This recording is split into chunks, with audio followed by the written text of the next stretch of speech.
Area 51 से एक unknown caller ने radio show host Art Bell को शो के दौरान कॉल की। कॉल करने वाला शख्स हद से ज्यादा घबराया हुआ था, जो अपने आप को एरिया 51 का एक्स एम्प्लॉय बता रहा था।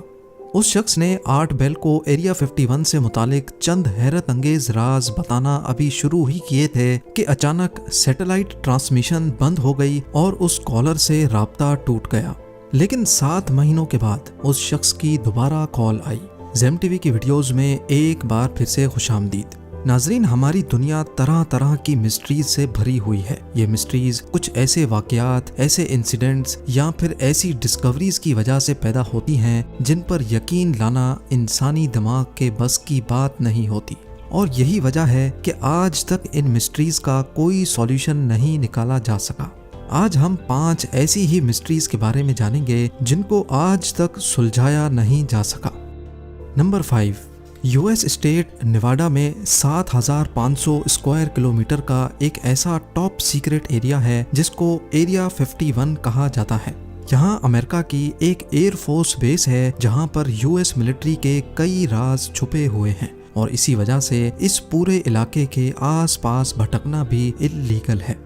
जिन लोगों को यहाँ किसी काम के लिए लाना होता है तो पहले उनकी टॉप लेवल पे सिक्योरिटी क्लियरेंस की जाती है और उसके बाद उनको लॉस वेगस से एक स्पेशल जहाज में बिठा कर लाया जाता है और इस जहाज की खिड़कियों से बाहर कुछ नजर नहीं आता। इतनी ज्यादा राजदारी की वजह से लोगों में एरिया 51 के लिए कई अफवाहें जन्म लेने लगी। कई लोगों का मानना है कि यहाँ यूएस आर्मी उन यूएफओज पर रिसर्च कर रही है जो माजी में गिरे थे। कुछ थ्योरीज ये भी कहती हैं कि एरिया 51 में टाइम ट्रेवल, टेली ट्रांसपोर्टेशन और एलियंस से कांटेक्ट करने पर रिसर्च और एक्सपेरिमेंट्स किए जा रहे हैं। हत्ता के कुछ लोगों का तो ये भी ख्याल है कि 1969 में चांद पर लैंडिंग की शूटिंग एरिया 51 में ही की गई थी। ऐसा क्या है एरिया 51 में जो अमेरिका पिछले 65 सालों से छुपा रहा है? लोगों में एरिया 51 के लिए क्यूरियोसिटी तब मजीद बढ़ गई जब 1997 में एक radio show host Art Bell को एक कॉल आई। कॉल करने वाला शख्स हद से ज्यादा घबराया हुआ था, जो अपने आप को एरिया 51 का एम्प्लॉय बता रहा था। उसने आर्ट बेल को बताया कि उसकी जान को खतरा है और वो अब जो कुछ बताने जा रहा है उसको गौर से सुना जाए। उसने बताया कि अमेरिकन गवर्नमेंट हमारी दुनिया को बदलने जा रही है जिसमें हम आज रहते हैं। उसका मजीद कहना था कि एलियंस रियल में एग्जिस्ट करते हैं और एरिया 51 में यूएफओज को रिवर्स इंजीनियरिंग करके उन पर रिसर्च की जा रही है। अभी वो शख्स और कुछ बताता कि सैटेलाइट ट्रांसमिशन बंद हो गई, जिसकी वजह से उस शख्स से राब्ता टूट गया। 7 महीनों के बाद उस शख्स ने दोबारा आर्ट बेल को रेडियो शो के दौरान कॉल की और बताया कि पिछली वाली कॉल फेक थी और उसने एक मजाक किया था। लेकिन अगर पिछली वाली कॉल फेक थी तो वो इतना घबराया हुआ क्यों था, और अगर ये सच नहीं था तो ठीक उसी वक्त सैटेलाइट क्यों बंद हुई थी? ये स्ट्रेंज कॉल अभी तक एक मिस्ट्री बनी हुई है जिसने एरिया 51 से मुतालिक कई सवालात छोड़ दिए हैं। नंबर 4, ये बात है साल 2003 की, जब चिली के एटाकामा डेजर्ट से सिर्फ 6 इंच लंबा एक हाथ की साइज जितना ढांचा मिला था। ये ढांचा एटाकामा डेजर्ट की एक वीरान बस्ती में सफेद कपड़े में लिपटा हुआ पाया गया। क्योंकि ये सिर्फ 6 इंच का था और इसकी शक्ल इंसानों से काफी हटकर थी, इसी वजह से ये समझा जाने लगा कि ये ढांचा किसी ऐसे एलियन का है जो अर्थ पर आकर वापस नहीं लौट पाया। एलियन होने का अनुमान लोगों में तब मजीद बढ़ गया जब इनिशियल इन्वेस्टिगेशन से मालूम पड़ा कि ये ढांचा किसी 5 से 6 साल के इंसान का है। लेकिन इसकी छोटी सी साइज देखकर इस बात पर यकीन करना मुश्किल था, क्योंकि 5 से 6 साल का इंसान इतना छोटा आखिर कैसे हो सकता है। ढांचा जिसकी तमाम हड्डियां साबित और एक दूसरे से जुड़ी हुई थी और हत्ता के इसके दांत भी जुड़े हुए थे, इसको अगले कई सालों तक एलियन ही समझा जाने लगा। लेकिन फिर 2013 में इस पर डॉक्टर्स की एक टीम ने रिसर्च शुरू कर दी। डीएनए सैंपल्स और हड्डियों के कई सैंपल्स लेने के बाद मालूम पड़ा कि ये ढांचा करीब 40 साल पुराना है और ये किसी एलियन का नहीं बल्कि ये इंसान का ही ढांचा है, जो शायद अपने पैदा होने से पहले ही किसी वजह से मर गया था। लेकिन इसकी उम्र 6 साल के इंसान जितनी कैसे हो गई ये अभी तक एक मिस्ट्री है। नंबर 3, न्यू गिनी आइलैंड्स के जंगलात में एक नहीं 4 मर्तबा अलग अलग जगहों पर एक अजीब जानवर नुमा मखलूक को देखा गया जो किसी डायनासोर जैसा लगता था। इंडिपेंडेंट न्यूज़पेपर PNG की खबर के मुताबिक दिसंबर 11, 1999 को लेक मर्री में कुछ कश्ती सवारों ने एक देवनुमा जानवर को लेक में चलते हुए देखा जिसको उन्होंने डायनासोर जैसा बयान किया। उसके अगले ही दिन एक चर्च के पादरी ने अपने एक साथी के साथ जंगल में वैसा ही एक जानवर देखा। उन्होंने बताया कि वो इतना बड़ा था जितना बड़ा एक डंप ट्रक होता है और वो अपनी दोनों टांगों पे खड़ा होकर दरख्त के पत्ते खा रहा था। उसकी टांगें नारियल के दरख्त जितनी मोटी और उसके दांत इंसान की उंगलियों जितने बड़े थे। इन दोनों वाकयात पर किसी ने ज्यादा ध्यान नहीं दिया, लेकिन फिर 5 सालों के बाद वही सेम जानवर न्यू गिनी के ईस्टर्न आइलैंड पे देखा गया। इस विलेज का नाम रबाउल है जहाँ पे कई लोकल्स ने इस डायनासोर नुमा जानवर को देखा। 3 मीटर लंबा, ग्रे रंग, शक्ल कुत्ते जैसी और पूंछ क्रोकोडाइल जैसी बताई गई।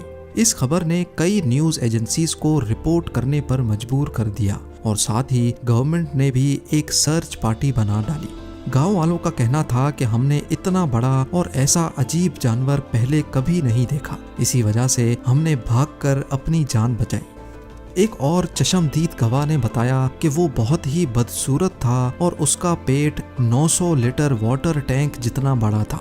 पुलिस ऑफिसर्स की एक टीम को M16 असॉल्ट राइफल्स के साथ जंगल में इस डायनासोर की तलाश में भेजा गया। गवर्नमेंट ऑफिशियल्स का कहना था कि पुलिस को ऐसा कोई जानवर नहीं मिला, लेकिन गांव वालों का कहना था कि पुलिस वाले उसको मारकर किसी सीक्रेट जगह पर ले गए हैं जहां उस डायनासोर पर रिसर्च की जा रही है। जैसा गांव वालों ने उसका होलिया बताया था, वैसा ही एक डायनासोर इग्वानाडॉन के नाम से जाना जाता था। ये प्लांट खाने वाला डायनासोर 6 से 8 टन वजनी और 15 फीट लंबा हुआ करता था। लेकिन इस वाक़े की असल हकीकत आज तक एक मिस्ट्री बनी हुई है। नंबर 2, कुछ लोगों के लिए ये जहन्नम का दरवाज़ा है, लेकिन साइंस इसको क्रेटर कहती है। नाम चाहे इसका कुछ भी हो, लेकिन इस बात में कोई शक नहीं कि ये क्रेटर दिन ब दिन बड़ा होता जा रहा है। रशिया में वाक़े बटागाइका क्रेटर ईस्टर्न साइबेरिया में मौजूद है, जो दुनिया का सबसे बड़ा क्रेटर है। इसकी खास बात यह है कि ये हर साल 30 मीटर तक अपने आप बड़ा हो जाता है। फिलवक्त इसकी लंबाई 1 किलोमीटर और गहराई 282 फीट है, लेकिन सैटेलाइट इमेज के जरिए ये देखा गया कि 1991 में ये आधे किलोमीटर जितना लंबा था और उसके बाद बढ़ते बढ़ते 2018 में इसकी लंबाई 0.65 किलोमीटर या फिर 650 मीटर्स तक रिकॉर्ड की गई। लोकल्स का मानना है कि इस क्रेटर के अंदर से अजीब अजीब आवाजें सुनाई देती हैं, जैसा कि कुछ गलत होने वाला है, और इसी वजह से इसका नाम जहन्नम का दरवाजा या फिर डोर टू हेल रख दिया गया है। लेकिन साइंसदानों का मानना है कि ग्लोबल वार्मिंग की वजह से अर्थ का ये हिस्सा मेल्ट हो रहा है, जो पिछले लाखों सालों से फ्रोजन कंडीशन में था। पर आज भी इस क्रेटर को बड़ी खौफ की निगाहों से देखा जाता है। और अब नंबर 1, 1920 में एक कमर्शियल जहाज पेरू के ऊपर से गुजर रहा था, तभी पायलट ने जमीन पर अजीबो गरीब फिगर्स बनी हुई देखी। ये फिगर्स जमीन के इतने बड़े एरिया पर फैली हुई हैं कि जमीन पर रहकर इनका अंदाजा लगाना नामुमकिन है। नेज़का लाइंस के नाम से पहचानी जाने वाली ये फिगर्स पेरू में 200 मील के एरिया पर फैली हुई हैं। कुछ पहाड़ों के ऊपर बनी हैं तो कुछ को फ्लैट सरफेस पे देखा जा सकता है। जियोमेट्रिक शेप से लेकर यहाँ जानवरों और परिंदों के स्केचेस भी देखने को मिलते हैं, जिनमें से कई फुटबॉल फील्ड्स जितने बड़े हैं। अभी तक टोटल 24 शेप्स इस एरिया से ढूंढी जा चुकी हैं और शायद कई अभी तक हमारी नज़रों से ओझल हैं। आर्कियोलॉजिस्ट का मानना है कि इनमें से कई स्केचेस को 2 से 2,500 साल पहले बनाया गया था, लेकिन इनको बनाने का मकसद क्या था ये अभी तक किसी को भी सही से मालूम नहीं है। और हैरान करने वाली बात तो ये है कि इतने पुराने स्केचेस आज तक नहीं मिट पाए। एक स्वीडिश राइटर ने अपनी बुक में लिखा था कि ये हजारों साल पहले यूएफओस की लैंडिंग साइट्स हुआ करती थी, जिनको यहाँ रहने वाले लोग एलियन गॉड्स माना करते थे। लेकिन कई आर्कियोलॉजिस्ट इस किताब के दावों को मानने से इनकार करते हैं उनका मानना है कि कदीम दौर में इन जियोग्लिफिक्स या फिर स्केचेस का मकसद यहाँ रहने वाले लोगों के रस्मों रिवाज से जुड़ा था। ये यूएफओ लैंडिंग पैड्स थे या फिर कोई रस्मों रिवाज। एक बात तो क्लियर है कि नेस्का लाइंस ने आज तक सबको हैरत में डाल रखा है। उम्मीद है जेम टीवी की ये वीडियो भी आप लोग भरपूर लाइक और शेयर करेंगे। आप लोगों के प्यार भरे कमेंट्स का बेहद शुक्रिया। मिलते हैं अगली शानदार वीडियो में।